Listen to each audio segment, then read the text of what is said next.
Hello everyone. आज से data structure का एक नया टॉपिक स्टार्ट करने वाले हैं जिसका नाम है स्टैक। ठीक है। अब स्टैक कैसे काम करता है और उसमें क्या ऑपरेशन परफॉर्म होते हैं हम आज देखने वाले हैं। सबसे पहले स्टैक किसके अंडर आता है, पहला क्वेश्चन यही बनता है, मतलब किसका पार्ट है अभी के लिए। स्टैक है लीनियर डेटा स्ट्रक्चर का पार्ट। वैसे देखा जाए तो डेटा स्ट्रक्चर दो पार्ट्स में डिवाइडेड है, पहला लीनियर और सेकंड नॉन लीनियर। इस पे सेपरेट वीडियो अलग बनाऊंगा। पहले स्टैक देखते हैं किसके कैसे काम कर रहा है। स्टैक लीनियर डेटा स्ट्रक्चर के अंदर आता है। ठीक है, पहला पॉइंट क्लियर हो गया। अब स्टैक किस प्रिंसिपल पर काम करता है हमें ये जानना है। ठीक है, अब स्टैक काम करता है लास्ट इन फर्स्ट आउट, मतलब जो चीज़ बाद में आएगी वो चीज़ पहले जाएगी। एक और इसका आप समझ सकते हैं, जो चीज़ पहले आएगी वो चीज़ बाद में जाएगी। ठीक है, ये इस प्रिंसिपल पर काम करता है। अब स्टैक में जो डिलीशन होता है, मतलब हम किसी भी एलिमेंट को डिलीट करते हैं, वो रिवर्स ऑर्डर ऑफ इंसर्शन का होता है। मतलब जैसे हम जिस ऑर्डर में हम चीज़ों को ऐड कर रहे हैं, वैल्यू को एंटर कर रहे हैं, उसके अपोजिट ऑर्डर को फॉलो करता है डिलीशन। ठीक है, स्टैक में मोस्टली दो ऑपरेशन परफॉर्म होते हैं, इंसर्शन और डिलीशन। इनका दूसरा नाम भी है पुश और पॉप।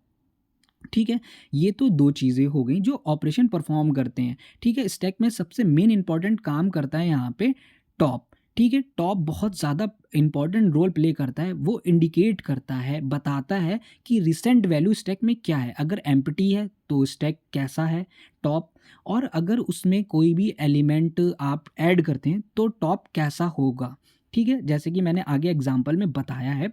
एक एग्जाम्पल आप देख सकते हैं। पुश मतलब होता है ऐड करना, और पॉप मतलब डिलीट करना होता है, मतलब किसी एलिमेंट को डिलीट कर रहे हैं, निकाल रहे हैं। ठीक है, जैसे एक एग्जांपल आप देख सकते हैं, पहले स्टैक एम्प्टी था। अब एम्प्टी था तो यहाँ पे कोई भी वैल्यू है ही नहीं, तो जो हमारा टॉप होगा वो -1 से दिखाते हैं। उसमें कोई भी वैल्यू है नहीं तो वो -1 शो करता है।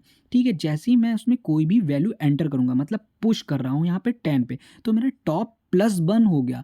ठीक है, -1 में +1 कर देंगे तो हमारा 0 दिखा रहा है। 0 मीन्स यहाँ पे बता रहा है कि एक एलिमेंट पड़ा हुआ है, अब हमारा एम्प्टी स्टैक नहीं है। ऐसे ही मैंने 20 को पुश करा। ठीक है, अब मेरा +1 फिर इंक्रीज कर दिया टॉप, तो वहाँ पे अब 0 से +1 कर दिया तो 1 हो गया, तो 20 इंडिकेट कर रहा है। तो हमारा टॉप बता रहा है कि हमारा 20 किस जगह पे पड़ा है। ठीक है, ऐसे ही अगर हम यहाँ पे कोई भी चीज़ निकालते हैं, ऐसे मैंने 30 को इंसर्ट करा है। ठीक है, पुश करा है। अब देखिए जो ऑर्डर में जा रहे हैं, 10 को देखा, 10 हमारा सबसे लास्ट में पहुंच गया है यहाँ पे अभी देखने में। अब जब उसको बाहर निकालेंगे तो वो सबसे लास्ट में निकलेगा, लेकिन जब मैंने उसको एंटर करा था तो सबसे पहले एंटर करा था। तो इस प्रिंसिपल पर काम करता है स्टैक। आई होप आपको समझ में आया हो। इज एम्प्टी मतलब आप समझ सकते हैं स्टैक पूरी तरह से खाली है, उसमें कोई भी एलिमेंट नहीं है। ठीक है, इज़ फुल मतलब आप समझ सकते हैं उसमें मतलब जितने आप एलिमेंट डालना चाहते थे मैक्सिमम आपने वैल्यूज़ उसमें एंटर कर दिया। इसकी बहुत सारी एप्लीकेशंस हैं, जैसे कि आप स्क्रीन पर देख सकते हैं, मैंने एग्जांपल्स दे रखे हैं।